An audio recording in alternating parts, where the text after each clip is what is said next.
Salut tout le monde, j'espère que vous allez bien. Aujourd'hui, je veux vous proposer que dans les prochaines vidéos, on parle un petit peu d'une crise qui affecte beaucoup la Réunion et les Réunionnais.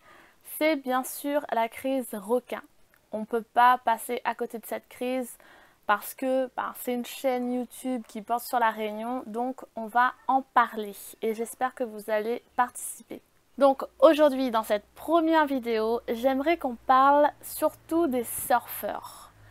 Aujourd'hui, quand il arrive qu'un surfeur se fait littéralement bouffer par un requin, le surfeur est tout de suite pointé du doigt. On entend tout de suite les « Ah, bien fait pour sa gueule », c'est lui qui est allé se jeter dans la gueule du loup, fallait écouter les consignes parce que effectivement, il y a des règles, il y a des interdictions de baignade et il y a des interdictions de pratiquer des sports nautiques. Donc voilà, le surfeur, lui, eh bien, on va le dire comme ça, il est doublement victime à la Réunion. Premièrement, il se fait bouffer et deuxièmement, il est pointé du doigt, il est accusé de dégrader l'économie réunionnaise parce qu'effectivement, le surfeur qui se fait bouffer, il envoie comme message aux touristes qu'à la Réunion, il y a des requins, que la mer est infestée et qu'on ne peut pas se baigner. Donc, à une certaine époque, il n'y a pas si longtemps que ça d'ailleurs, je me disais aussi, comme un certain nombre de Réunionnais et de touristes peut-être, enfin surtout de Réunionnais, que le surfeur était quelqu'un de très égoïste parce qu'il ne réfléchissait pas aux conséquences de ses actes, c'est-à-dire qu'il allait surfer sans penser aux conséquences d'une attaque de requin sur le plan médiatique. Je me disais que le surfeur, il en avait vraiment rien à foutre de l'économie réunionnaise, de ces entreprises qui sont directement dans le domaine du tourisme. Donc qui dit entreprise dit aussi employé et famille. Quand une entreprise dans le domaine du tourisme ferme, on a des employés qui se retrouvent à la rue et on a des familles dont la qualité de vie diminue étant donné que l'argent ne rentre plus. Donc voilà, pour moi, le surfeur était un égoïste profond. Mais aujourd'hui, à force de m'informer, j'ai un nouveau point de vue sur ces surfeurs-là, j'ai un nouvel avis et c'est aujourd'hui ce dont j'aimerais qu'on parle. Et j'aimerais que toi aussi, tu me dises ce que tu penses des surfeurs.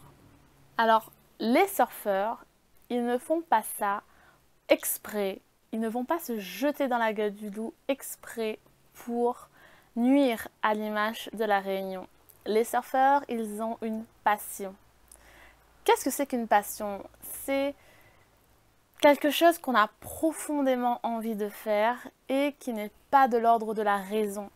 Donc, bien qu'ils savent qu'ils ont le risque de se faire manger par un requin, ils y vont quand même. C'est ça être passionné. Et même s'il y a malheureusement le risque qu'ils vont nuire à la Réunion, les surfeurs vont se tremper dans l'eau quand même parce que la passion est plus fort que tout.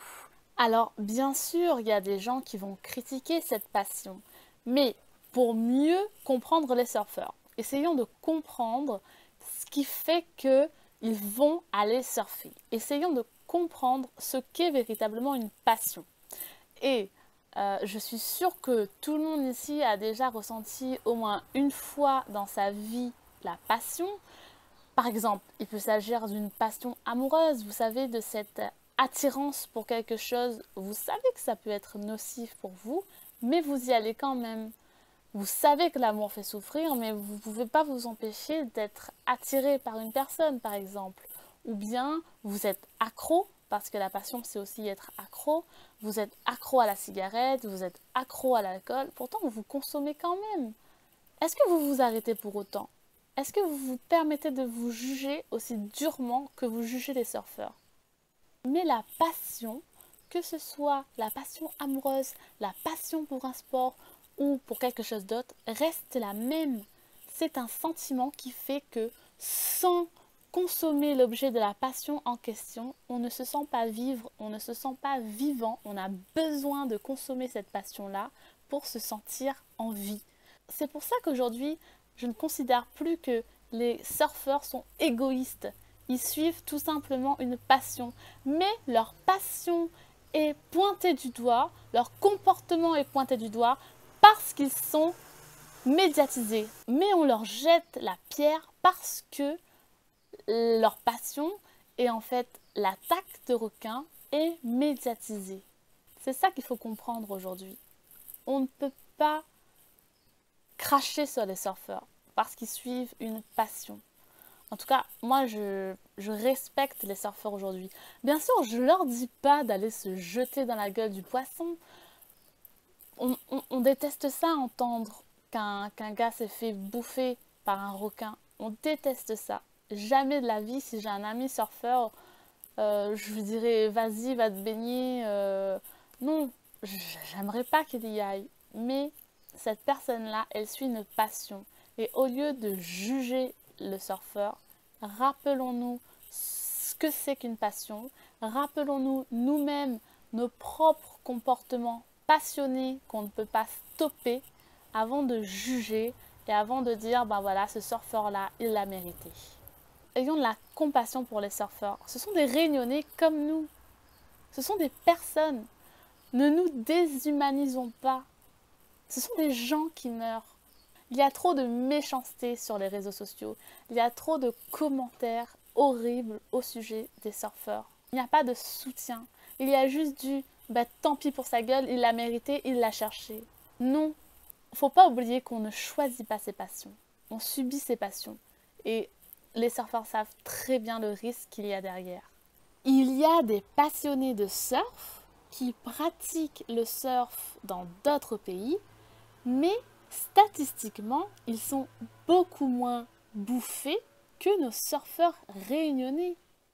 Donc, le problème, ce n'est pas les surfeurs. Arrêtons de dire que le problème, c'est les surfeurs, parce que sinon, on va s'éloigner de la vraie solution. C'est vrai que ça fait un petit moment qu'on est infesté de requins qui s'attaquent à l'homme, aux surfeurs notamment à l'île de la Réunion.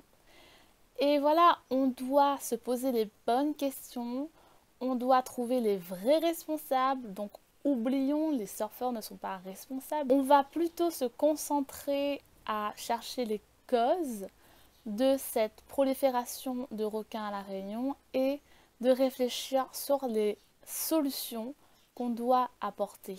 Dans la prochaine vidéo, on discutera ensemble si la solution, c'est le prélèvement de requins à l'île de la Réunion. Allez, je te fais de gros bisous et je t'attends dans les commentaires. À bientôt!